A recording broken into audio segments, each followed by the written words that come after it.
Il y a des rencontres qui ne laissent pas de traces immédiates, mais qui finissent par façonner toute une vie.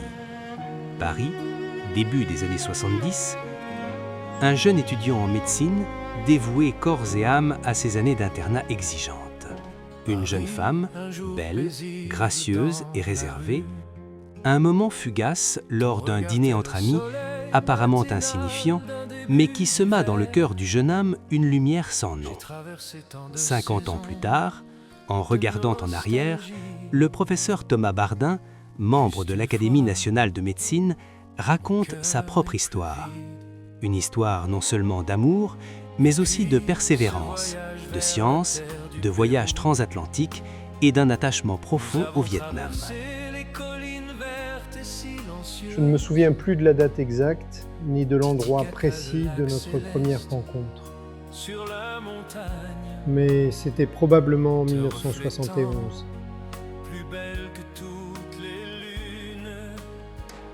Geneviève est passée chez un ami commun alors que je dînais avec d'autres personnes.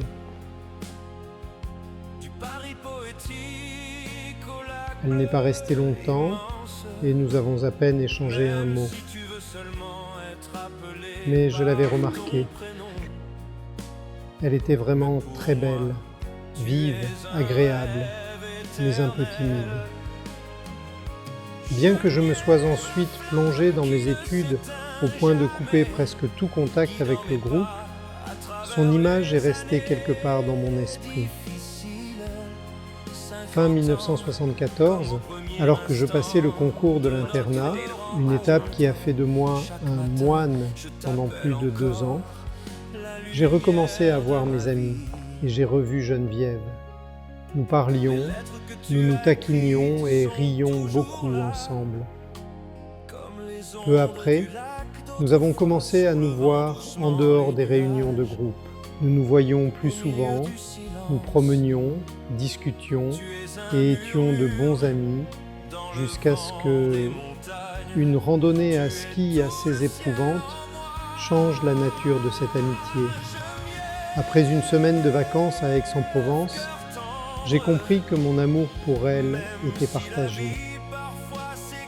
Il est des lieux qui n'ont pas besoin d'être vus distinctement, mais qui suffisent à changer une vie.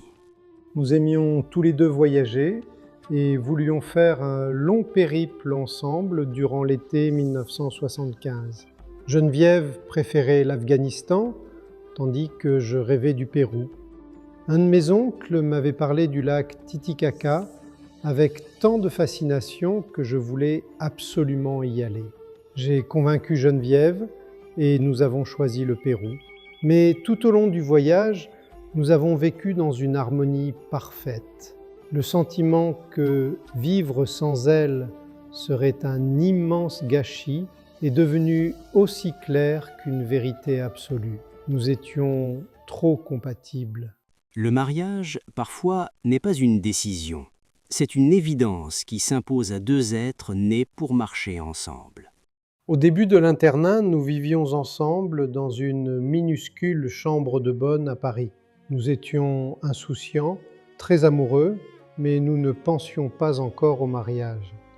Le fait que je doive partir 16 mois en Tunisie, dans le cadre de la coopération hospitalière, a décidé Geneviève à m'épouser. Sinon, elle n'aurait pas pu rester avec moi plus de 3 mois.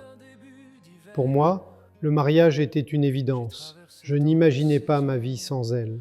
Le mariage a été célébré à la campagne, loin des mondanités parisiennes, une fête qui s'est prolongée avec des amis. Nos parents des deux côtés étaient ravis. J'ai même joué une demande en mariage rituelle auprès de sa mère, un souvenir très joyeux. J'appelle Geneviève la lumière de ma vie.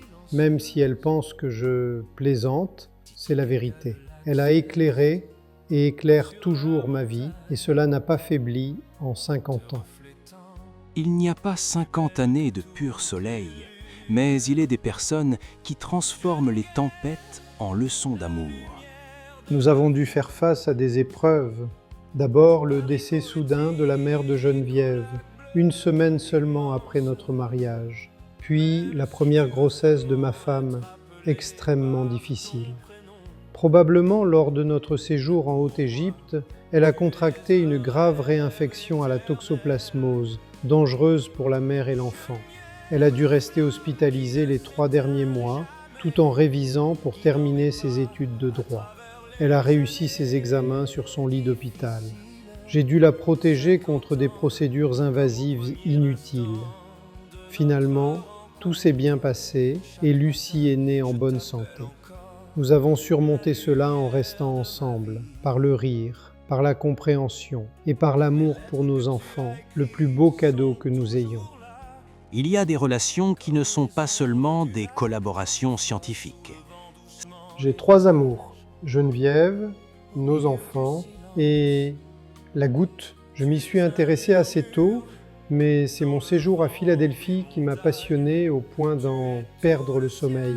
De retour à Paris, je suis devenu spécialiste des arthropathies microcristallines. J'ai étudié l'amylose liée à la dialyse, mené des projets au Groenland, puis dirigé un laboratoire de recherche sur les microcristaux. J'aime la goutte car c'est l'un des rares rhumatismes curables, parce que les patients goutteux sont souvent attachants et parce que cette maladie a été injustement négligée par le monde universitaire. Ma plus grande motivation est d'améliorer la prise en charge de cette maladie, une quête que mon ami Quang, au Vietnam, poursuit également avec toute son âme.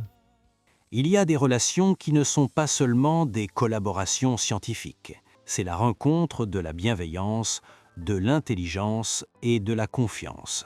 J'ai décidé de collaborer avec l'Institut de la Goutte, car c'est un centre entièrement dédié à la goutte, avec des cas d'une sévérité telle que j'ai voulu soutenir Quang dans sa croisade. L'excellente organisation, le grand nombre de patients, l'intelligence remarquable de Quang, la qualité de son équipe, la ténacité de Quang Huy, tout cela crée un environnement que je chéris. Lorsqu'elle m'a accompagné au Vietnam, elle est tombée amoureuse de ce pays. La chaleur, les sourires, les gens, la cuisine, la gentillesse de tous. Nous admirons la force de travail des Vietnamiens, le dynamisme de Saigon et la beauté de la vie ici. Si je ne devais dire qu'une phrase à Geneviève pour nos 50 ans de mariage, ce serait « Tu as fait de ma vie un voyage magnifique. Je t'aime. » Mais je ne le dirai pas devant une foule. Elle n'aimerait pas ça. Nous sommes trop discrets. Aux jeunes générations, je voudrais transmettre ceci. L'amour pour les gens, surtout pour son conjoint, est la chose la plus précieuse.